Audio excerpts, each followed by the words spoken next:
Hey, are you gonna do, in the fall, something, you're gonna try and get people to go back to the Leading RE conference? In the fall? In the fall, do It's going to be in February.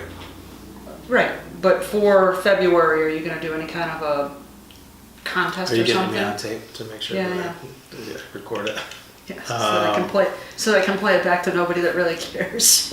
Oh, you mean we're going to do something where it goes towards A it? contest. We didn't do that last year. No, because we weren't a part of it until December, the Right. Leading RE. I just didn't know threw it out there. if you're gonna do something for people that, a contest geared towards, something, For admission February. or something, either for the, whatever, the one down in New York or the one in Vegas. Just a thought. Yeah, and there's a realtor .org in Boston. Just in thoughts. Just some things for the fall, late, early winter, some kind of a contest that's geared towards admission or partial admission for some kind of Right. first quarter conference. Education event. Yeah, just an idea. Yeah. Okay.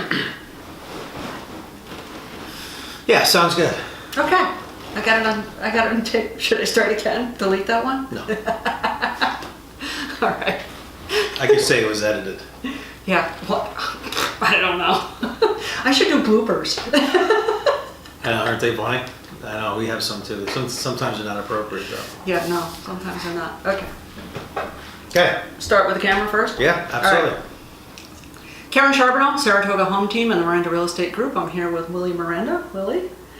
Good afternoon. Good afternoon. We are talking about the first half of the year, real estate in the first half of the year, and some of the trends that are happening. Very interesting first half of the year, not unexpected, but very busy. And this summer actually is taking off as well. So very, very active summer so far. Definitely. And we talked a little bit about seller's market, buyer's market, what is the difference? And I want people to understand the type of market that we're in. The market has changed a little bit, but we are definitely still in a seller's market. And you have some numbers that you put together. Yeah. Well, going back to the buyer and seller market, I think it's very important that people understand that a buyer's market, it's all about supply and demand. So a buyer's market is always going to be when you have months supply of inventory over 6 months. And we've had that over the last couple of years, but really this year was the first time that we dipped under that 6 month mark. Right. We're at a 5.1 right now as of June. So it's interesting because we're in a very deep seller's market right now, but there's not a lot of inventory out there. So you have a lot of buyers that are getting frustrated because there's not enough inventory that's out there. And the prices now, sellers are starting to increase the prices substantially. Right. And unfortunately, it's just valued too high for a lot of these buyers. So they're just waiting in the background, just waiting for those prices to come down. So when you say 5.1, there's if no further homes come on the market from today forward, we would have houses for the number of buyers for 5.1 months is the way they figure it. Absolutely. Okay. Yeah, there's a whole formula that they do, but basically it is all about supply and demand. So if we don't get new inventory that's going to hit the market, we're going to see that number even go even lower, which will cause a major frustration amongst all the buyers that are out there, even more so than it is right now.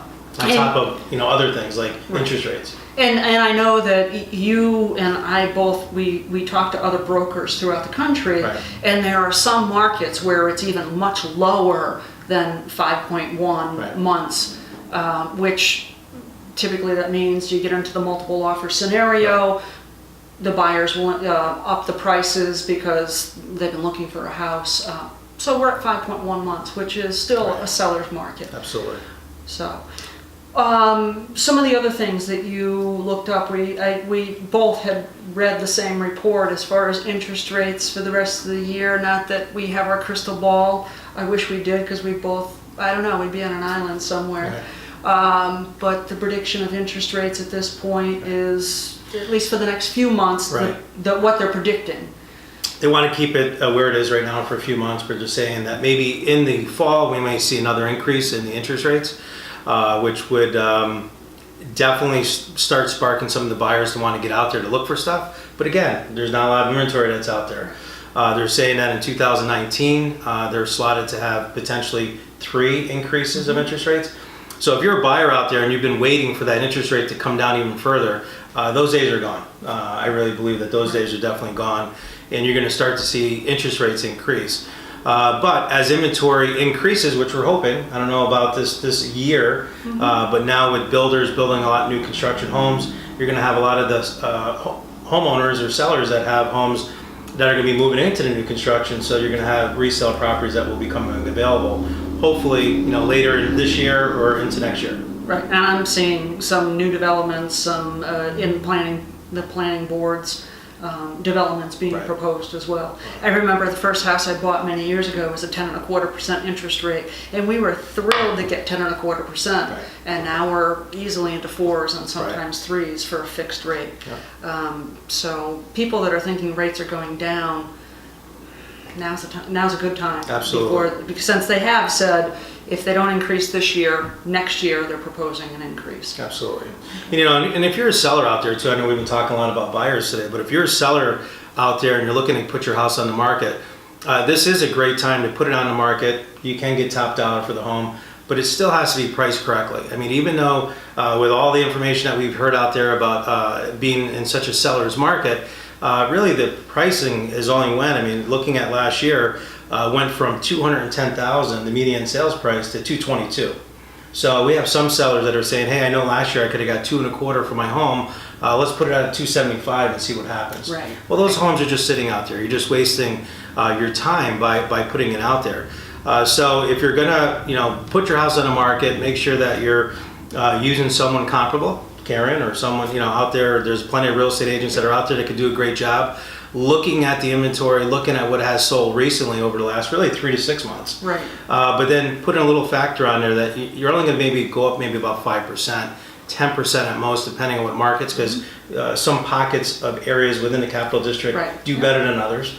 But you definitely don't want to overprice your home moving forward into this market, because buyers just won't look at it and they won't pull the trigger to actually buy it. And it actually could do more harm than good. Because then buyers start saying, geez, what's wrong with that house? Why is it still on the market 30, 60 days after when everything's selling within a couple of weeks? And I've said to people is that list it smartly. Look at what has sold in this market the last 3 to 6 months. Right. Well, last 3 months. And it will give you a good indication as to what your home will sell for. We don't want to go back a year in this market, about 3 months, and maybe push the envelope a little bit, that 5%. Right.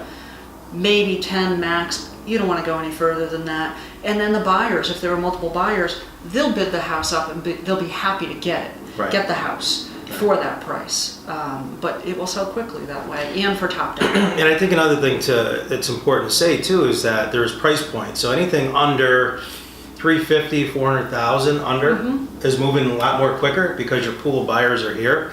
But once you get over that 400,000, you're competing against new construction, and the buyer pool becomes a lot smaller. So I really feel that it all depends on where your price point is too, as to where you actually price the home to start. And also the condition. Right. Regardless of the price, the better the house, the better condition for the house, the more it's available for all different types of loans and for people coming in, picturing themselves in that house. Yeah. So. And we always say there's 3 factors in selling a home. It's the condition of the home, which you just mentioned, the marketing of the home, which is very important because the more eyes on it, the better. And price, though, is the most important. And that hasn't changed in 20 years that I've been doing this business. I tell people little maintenance every year goes a long way because you're going to pay for it one way or another when you go to sell a house, or a little bit every year. Absolutely. Absolutely. Good. Any other thoughts, Willie? No, I just think that we're in a really good position. We have been over the last 8 or 9 years. There are a lot of sellers out there that really, they don't want to put their house on the market because they don't know where they're going. Right. So I would say that, look into new construction type homes, or look into, there's off-market properties that are out there too. I know Karen does a great job not only getting homes that are on market, but also off-market. And not a lot of agents do that. They just wait for the MLS for a house to pop up. They're not looking at expires from the last 2 or 3 years. They're not looking at for sale by owners. They're not looking at other inventory that they know that's coming on the market. So that's something that you want to definitely take a look at. But don't be discouraged. Definitely, I would say if you're a seller, get out there, get your home on the market, make sure you price it right. and work with a true professional that's going to get the job done for you. Great. All right. Thank you so much. Thank you very much for having me on. Thanks, everyone. Hope you enjoyed this. Put that on blooper. So, you think that was all right? Yeah, it's fine. It might be a little long, but... Yeah.